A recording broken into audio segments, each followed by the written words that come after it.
This is a story about one of Britain's bank managers, Dale Semper, a really successful bank manager. His mother Lynette has worked for the NHS for 20 years. His partner of 2 decades, Denise, works in human resources. Yeah. He said he's too big to get kisses, you know. And this is the story of how their happy, successful lives have been almost destroyed.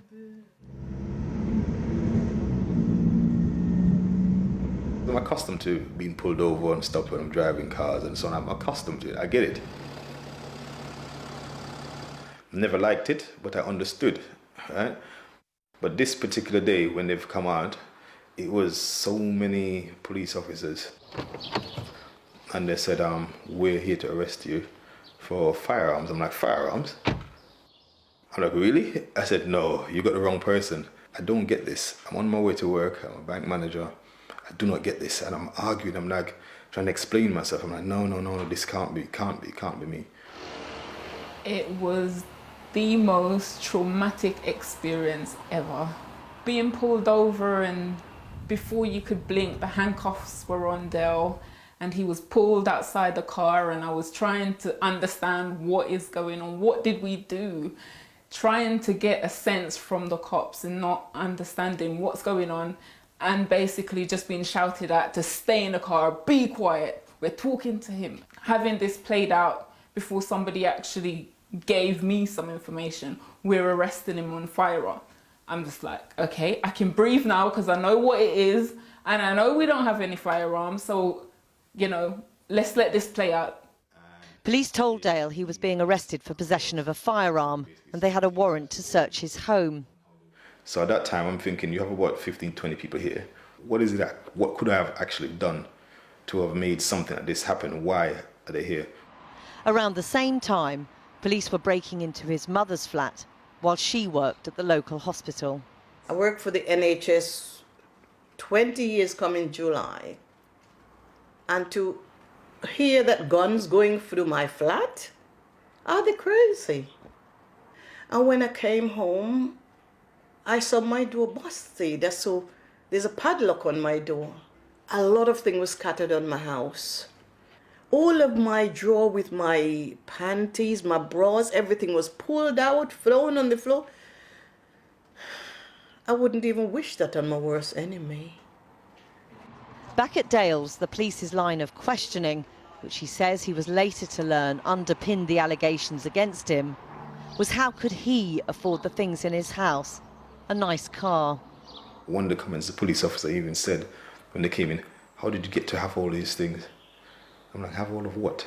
I don't understand. And he's like, it's clear that in one of the statements they've written, they say we're living above our means. I'm like, how can you know we're living above our means? You don't know what I do. No firearm was found in his house, his partner's or his mother's. And for the first, but certainly not the last time, the family thought that would be the end of it. But during the search, police found just under £2,000 in Dale's safe. Initially, the arrest was for firearms possession. Now, it was for money laundering. How is it possible from firearm to money laundering? Something is not quite right. And from the onset, the undertone to this whole investigation was, look at us, we are black people. This is the reason why this is continuing, and there is no end to this. We both go to work, we both put in our 9 to 5, we make sure we do that. You know, we didn't come from much, but we're making sure that together we're on the same page, we're doing it for ourselves, and, you know, we don't ask for anything. We're out there fighting for it. Dale was suspended from his job at the bank. Police obtained a financial restraint order freezing all his assets. Dale, who owns a number of buy-to-let properties and with his partner shares a 6-figure income, says he couldn't even get £1 out of the cash point. Terrified, the couple replaced their legal aid solicitor with a private lawyer for several weeks, focusing on justifying all of Dale's financial dealings. The information he provided was, I have an explanation. I've explained my assets, my finances. He produced, within 24 hours, a file because they said his watch, his jewellery, his possessions were all tainted items. So under the Proceeds of Crime Act 2002, They made the assertion that everything was part of the proceeds of crime. They have used shoestring or false intelligence that there's a young black man with no previous convictions driving a brand new X6, enjoying life, and then the next day he's the enemy of the state, where his assets, his finances are paralysed, his mental health compromised. His whole life is literally being watched. 7 weeks after it was put in place, the financial restraint order against him was dropped, as there was no lawful grounds for it to remain in place. He was awarded £10,000 in costs by the Crown Prosecution Service. Once again, Dale assumed this meant the case against him would be dropped. Once again, he was wrong. After months of asking, the Met Police finally provided the original warrant and details of the information they used to get it. It actually said that I was involved in a sham marriage, money laundering. I'm thinking, what? I go by 4 different aliases, different names. I'm thinking, okay, what? I'm into drugs, human trafficking, and the worst one was terrorism. I'm like, Alongside this litany of enormous allegations, they also had to tackle a series of basic errors in the police information about Dale, a British passport holder born in Montserrat.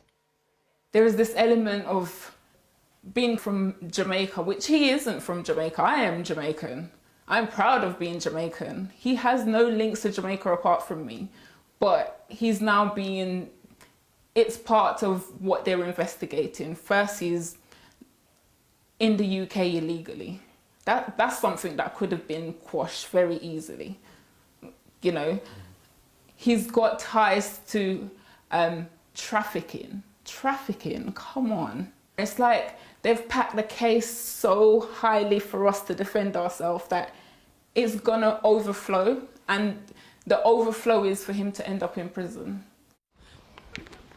Still suspended from work for months and months, he was left in limbo. One time he called me, he was going to the gym, and he called me, he said, "Mommy, I'm at the park," and I was going to work. And he called me and he was crying and he said, "Mommy, I'm going crazy. Why are they doing this to me?" You could imagine hearing that from your child. Oh dear, it's a nightmare I can't wake up from. How dark was it for you? it was really, really bad. It got to the point where sometimes I felt like I didn't even want to be around. And she's like, "Don't hurt yourself. Promise me you won't hurt yourself." Me and my mother, we went through so much, and I never wanted her to ever look back at me and say, "This is what my son has amounted to." It was such shame. It was a shame. 18 months after he was first arrested, he's arrested again at 20 to 7 in the evening on suspicion of possession of firearms. None are found. At 7:15, just 35 minutes later, he is de-arrested. People will say there's no smoke without fire. It's entirely possible that the Met Police would say, we had credible intelligence that justified this investigation. This started off with false intelligence. A man of no previous convictions, no bad character, not touching a firearm in his life. An explanation of every penny he's ever earned in his life, from pay slips to tax returns to cash. The question I'd be asking myself as I was looking at this case would be, to go this far, surely, with all the costs, God knows how much the financial investigation and the CPS spent on this very 26-month case, in the public purse, as well as my client defending himself privately, you'd think that there was something. There's nothing. There's absolutely nothing. Dale's lawyer says from the beginning police obtained warrants based on a wholly inaccurate portrayal of Dale's character, and that if he'd been a white bank manager, this would never have happened. On the 11th of October, the Met Police tell Dale's lawyer no further action will be taken in the case. There was no apology. I've had to become the best bank manager for years, for quite a few years. It's something of memories of my past and what I've achieved. But the person I was before now, I feel like that person is now gone. Like I said, I feel like something has been taken away from me, and I feel like I can never get that back. If when someone rings my doorbell or even knocks on my door, automatically I think someone is there to get me.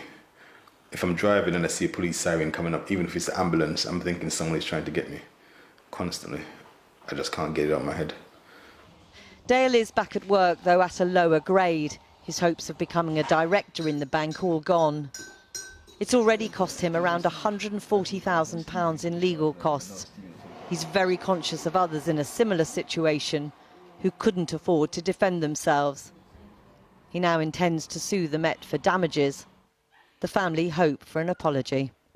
It's just really hard to kind of like think, okay, the investigation's over, so okay, we can now breathe. I don't think we will ever be able to breathe. It means so much to me that people that's around me, they would know that I was innocent.